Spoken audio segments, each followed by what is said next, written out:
Princess Mia, protected by her elite princess guard, visited Viscount Berman's territory. After learning from Ludwig that Berman plans to expel the Lulu tribe and cut down part of the sacred Sealence Forest, supposedly with her own approval. Horrified and realizing this could trigger a chain of events leading to her execution, she decides to stop Berman's plot. Meanwhile, Ludwig, though impressed by Mia's intuition, struggles to keep up with her true thoughts. Upon Mia's arrival to the troops camp, she met Captain Dion Alaia, the soldier who executed her in the previous timeline, and caused Mia to faint upon seeing him. Despite her fear, she tried to play her part while Ludwig orchestrated a plan for her to inspect the forest firsthand. After being accidentally led deep into the forest by Dion, she panicked upon realizing she was at the front line of the forest, where tensions were high. After tripping on a tree root, Mia suddenly thought of a great idea.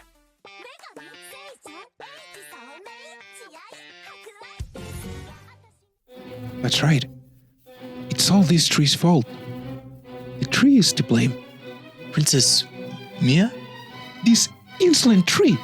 How dare you stick your roots in front of my legs? With a hysterical voice, Mia kicked the tree trunk. It was very ungraceful and not very princess-like. Immediately, a jolt shot up Dion's spine and he tensed. He felt invisible waves of bloodthirst that were aimed at Mia. Bloody moons! Drawing out his sword while jumping in front of Mia in a swift single motion, and focused on listening to the forest. And then there it was, the unmistakable whistle of wood ripping through the air. Then again, and again, and again. 4 arrows, all dead-on accurate. They're not a hunting tribe for nothing. But unfortunately for them, 1 flash, 2 flashes, 3 flashes. It was a splendid sword technique that gave the illusion that the 3 sword strikes were delivered almost at the same time. Immediately after, 3 torn arrows fell at his feet. As for the final arrow, Mia was stunned and blinked a few times. Then she looked up. The shaft was embedded in the tree just an inch above her little fragile head. Dion, who read the trajectory of the arrow, dared to ignore it. As Mia slowly looked at the arrow above her head, her eyes went a little crossed with each passing moment. Yeah! She let a piercing shriek and fell on her rear. The impact dislodged her hairpin, and it landed on the ground beside her. Before she could do anything else, she was scooped up by Dion, who cut off more flying arrows with a sword again. Captain! Vanos and the 2 princess guards, with swords in hand, appeared slightly late to the party. Dion glanced at them and barked a court order. Fall back! Everyone out of the forest! Dion started running, glaring furiously at Mia, whom he still carried in one arm like a sack of potatoes. With all due respect, Your Highness, I could kill you for this. Seeing Dion's murderous glare, Mia was more frightened now than when she was targeted by the arrows. I believe I just told you to keep your hands away from anything in the forest. In case you were wondering, that includes your feet. With teary eyes and in absolute terror, she managed to croak out in a hoarse voice. We need to run away. That's exactly what I'm doing, damn it. It will be fine. I'll take you back to the garrison right away. No, further. Go up to the town. In fact, I won't feel safe unless I reach the Viscount's residence. Dion glanced down at Mia to find her looking up at him, eyes steady. This little princess was shaking all over, but her gaze did not falter. He nodded at her. He also approved of the idea. It was convenient for Dion if this princess just stayed put inside the town safe from harm. Fair enough. Feel free to head back to the manor with your 2 guards. I'll send a few of my men to be part of your escort. At the end of the day, Dion thought, the princess was nothing but a child. No, a selfish child who only thought about herself. Maybe he misjudged her before. That's not enough. Mia kept staring at Dion's eyes. He held her gaze, and for a moment, he thought he saw a glimmer of something in her widened pupils. He frowned. Was that determination? What's not enough? A few men? Do you know who's normally tasked with protecting me? The Princess Guard, the lead of the the elite. Do you truly think a few men will be enough to ensure my safety? And just what exactly do you mean by that, Your Highness? All of them. I want every last one of your men to guard me on my way back to the town. Now, no matter how upset you are, that's still too much. Right, Captain? In any other situation, Dion would have immediately agreed. Instead, he said nothing. His eyes narrowed, but never took his eyes off Mia. In those beautiful eyes, there seemed to be a hidden meaning. Dion wondered what the meaning behind that powerful gaze was. It could not be possible, right? But just to make sure. Moving an army takes time, Your Highness. The tents had to be dismantled, supplies had to be transported, fences removed. Are you implying there is something more important than my safety? Mia continued to stare at Dion. They stared at each other for a while, neither one backing down nor blinking. Eventually, then he flipped her around and shifted both arms underneath her, carrying her no longer like a sack of potatoes, but like a true princess. My apologies, my lady. It will be done as you command. Vanos, you heard Her Highness. Once we get back to camp, get the men and their horses ready to move. But, Captain! We've been given an order, Vice Captain. It is not our place to question it. It would appear that Her Royal Highness underestimates our men's competence. We should, therefore, rectify this unfortunate misconception. Tell the men this is their chance to prove their worth. Out to sea formation and lockstep. We're marching back in parade fashion. Dion looked at Mia, who had inexplicably closed her eyes and wore an expression of deep relief. My sincerest apologies for the discomfort, Your Highness, but please bear with us. We'll be out of the forest before you know it. That was absolutely terrifying. Even when she relaxed in Dion's arms, Mia could still feel a cold sweat running down her spine. Her plan had worked. In fact, it went better than she expected. But holy moons, I didn't think that they would really shoot at me with arrows. Back during the Revolutionary War, there was always a lot of shouting first, followed by warning shots. She thought the same etiquette applied here. Even worse was the way Dion had reacted. The way he glared at her, she knew without a shadow of doubt that if she took her eyes off first, he would kill her right then and there. Therefore, Mia desperately kept staring at Dion's eyes, just doing her best not to look away from him, spending all her energy on forcing her eyes to stay open, literally staring at him for dear life. I am so tired. I feel like I'm going to pass. Overcome by exhaustion, she allowed her eyelids to fall closed. Up above, she could still hear Dion going on and on about something, but she paid him no further attention. Her eyes hurt from all the staring. She had done her best, and so her eyes deserved some rest. Alright, people. I'd like you to keep what happened in that forest a secret. If anyone asks, just tell them that I tripped on a tree root and ended up a little jumbled from the fall. Okay? Mia, who had just arrived at the Viscount town, said to the 4 guards who accompanied her. Then she promptly rendezvoused with Ludwig and others. Meanwhile, it was Dion who had to handle the difficult work afterward. After all, Dion's troops number by 100. Without a single casualty, he had to find a place to house exactly 100 people. This would have been easy in the Imperial City, but the main town in the Viscount territory could never accept that many people at once. So, he had no choice but to divide the corps into 10 and station them in neighboring villages. When he returned to the territory after finishing all the instructions, even Dion couldn't help but feel a little tired. That was one hell of a job. I sure am lucky to only be commanding a centuria. If this were 1,000 or 10,000 people, I would drop dead before I could finish arranging beds and food. This is why I don't want to be promoted. Haha, you're the least ambitious person I've ever met, Captain. Even so, your intuition was right, Captain. Oh yeah? What do you mean? About how nothing in life works out the way you want? After hearing all those rumors about how the princess is the great wisdom of the empire and everything, well, I thought she was a little more decent compared to the other nobles. After all, I guess all nobles are all the same. He idly scratched his bushy beard as he talked, but when Dion gave no reply, he frowned. Eventually, the captain shook his head. I tread carefully around her. That princess is more than meets the eye. Huh? But what she did back in the forest? Make no mistake, she is the type to be a mastermind behind the scenes.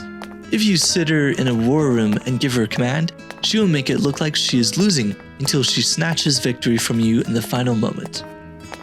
But Seeing Vanessa's dubious frown, Dion continued. I'm telling you this now. That girl knows what she's doing. Now drink. It's my treat today.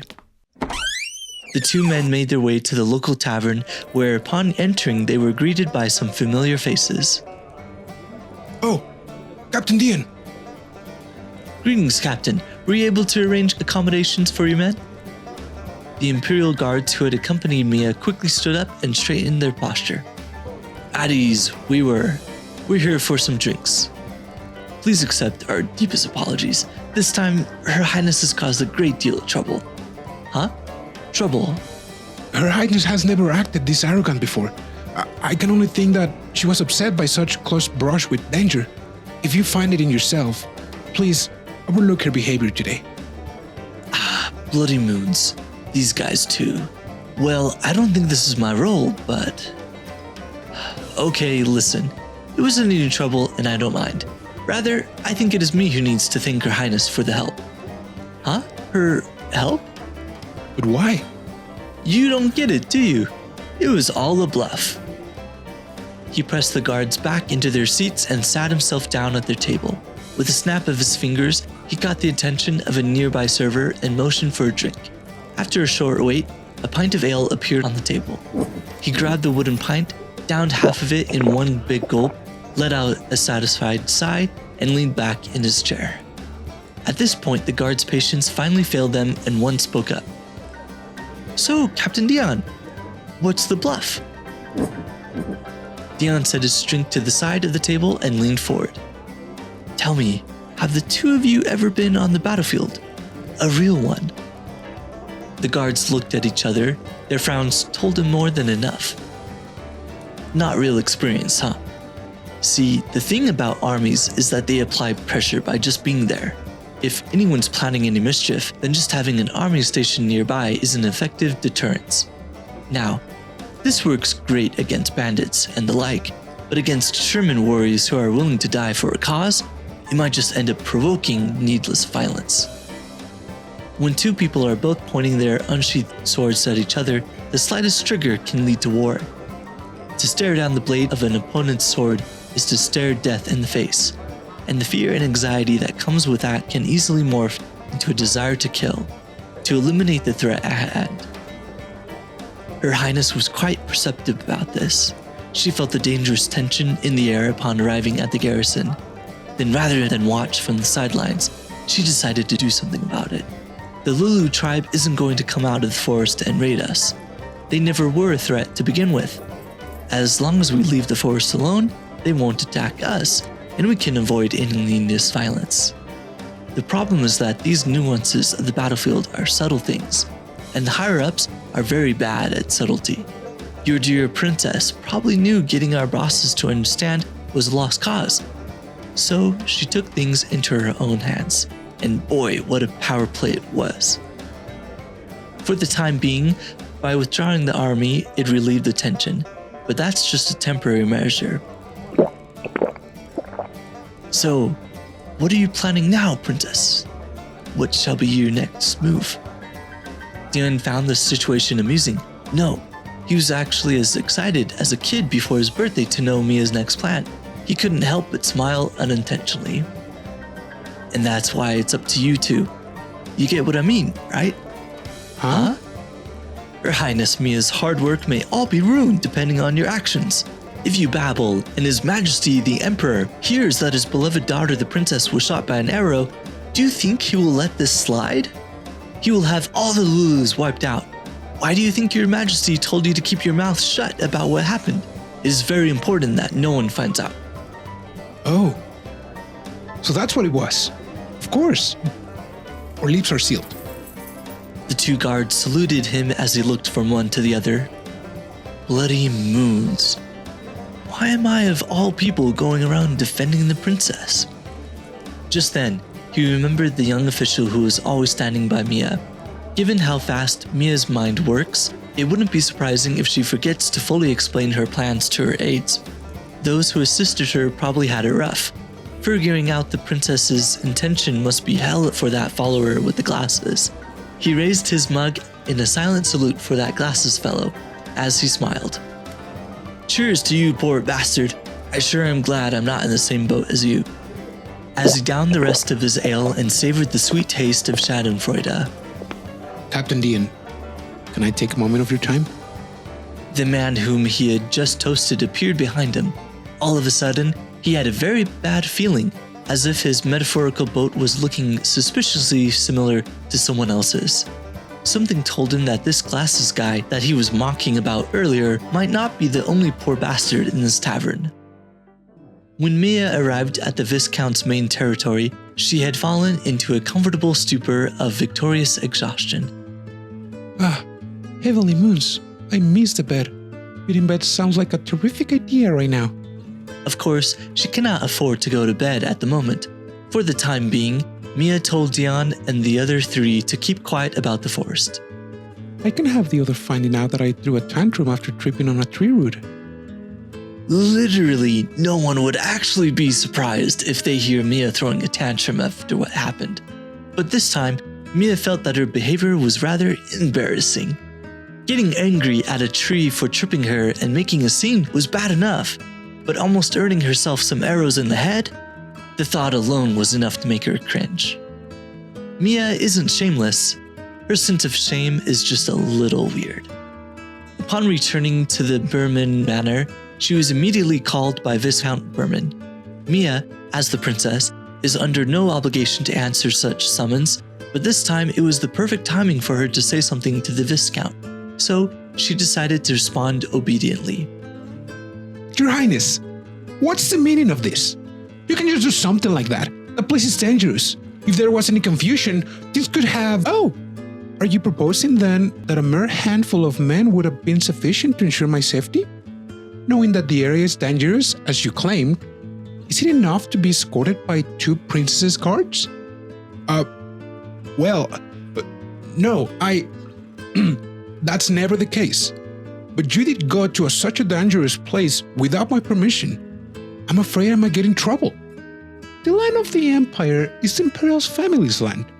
As the Emperor's daughter, if I wanted to go anywhere, no one should be able to stop me.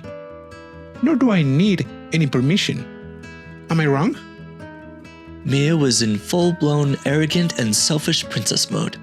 She was quite good at it, as that was her modus operandi in the previous timeline. This reminds me of the good old days. It is so refreshing.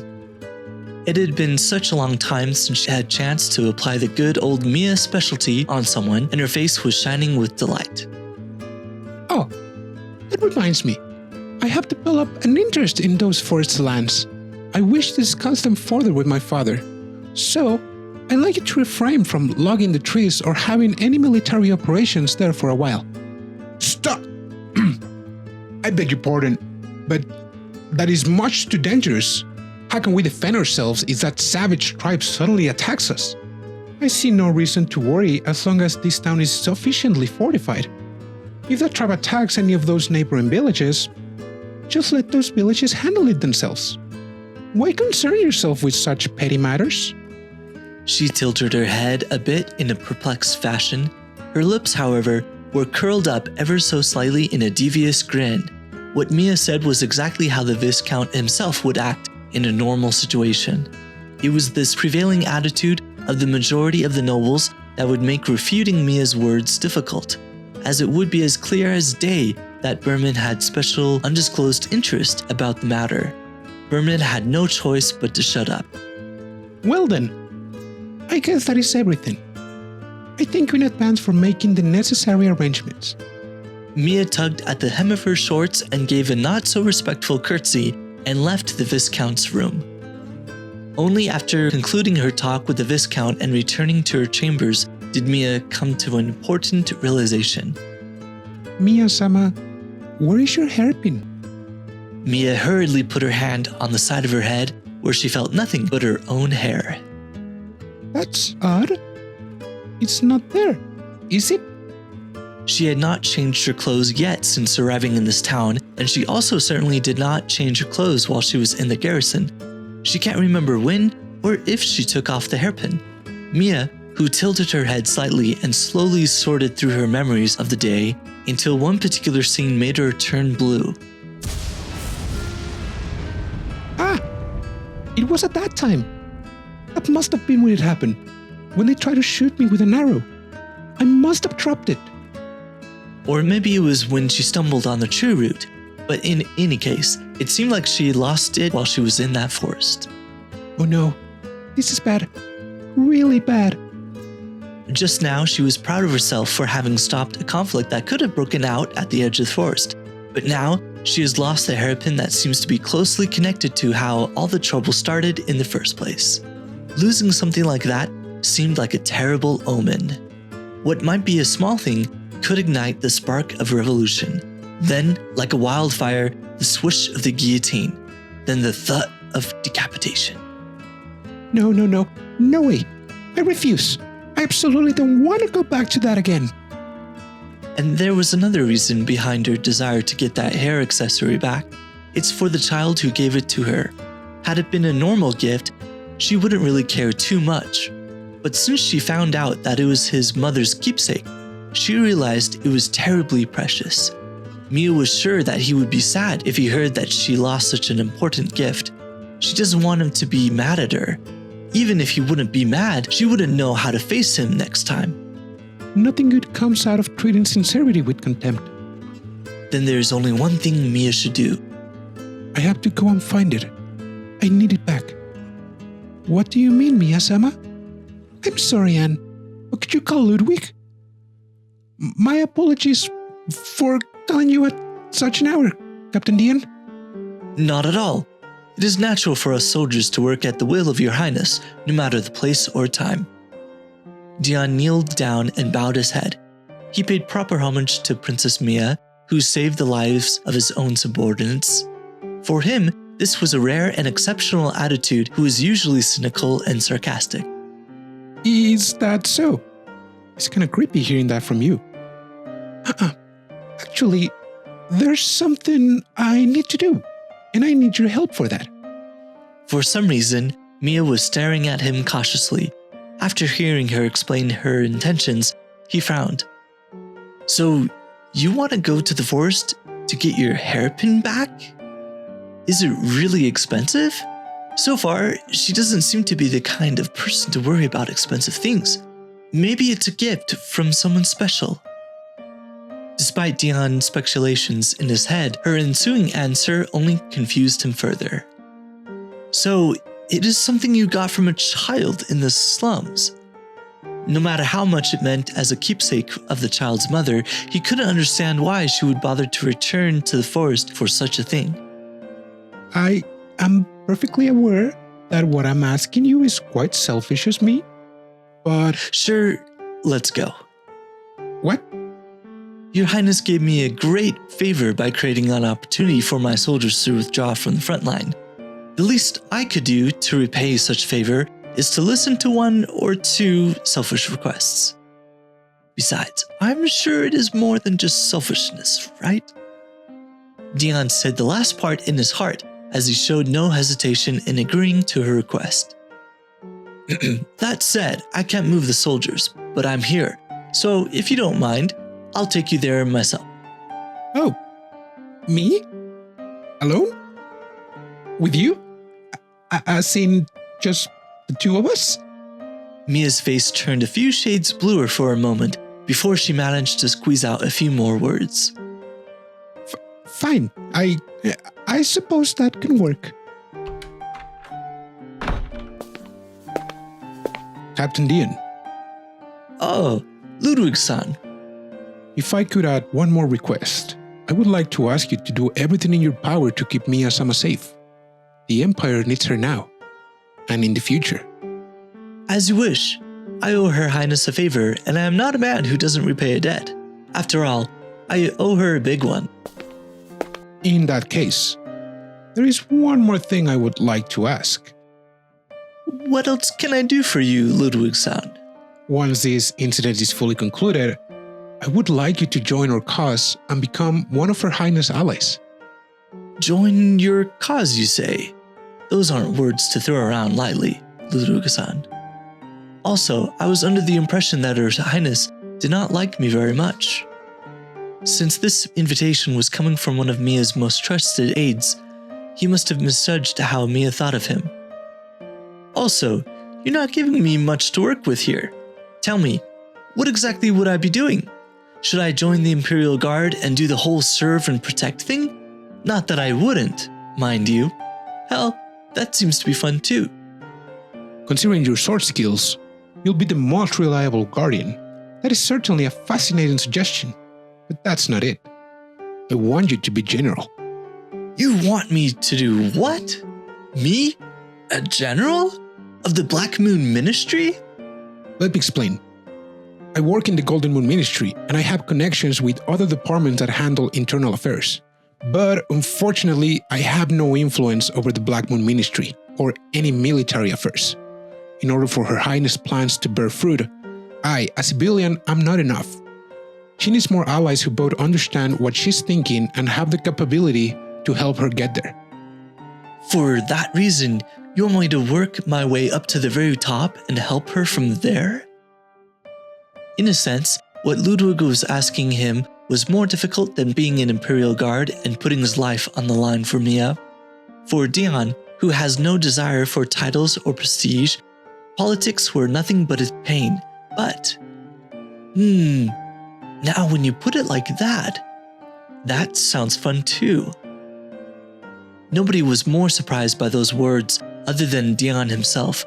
He couldn't believe what just came out of his mouth. However, the more he thought about it, the more it made sense. If he was to wield his sword and put his and his men's life on the line, better to do it for the princess than for some brain-dead noble. Well, anyway, that's just wishful thinking for now.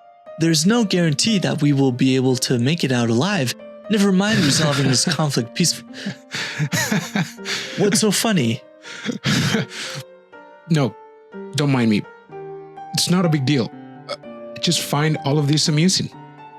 What? You think that Her Highness will surely fix this mess and that I'm just wasting my time worrying about it? Is that what you think? Yes. What I find most amusing is that you, Captain Dion, also think that way too.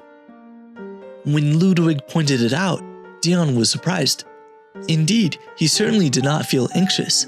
He just thought that it was because he has confidence in his sword skills.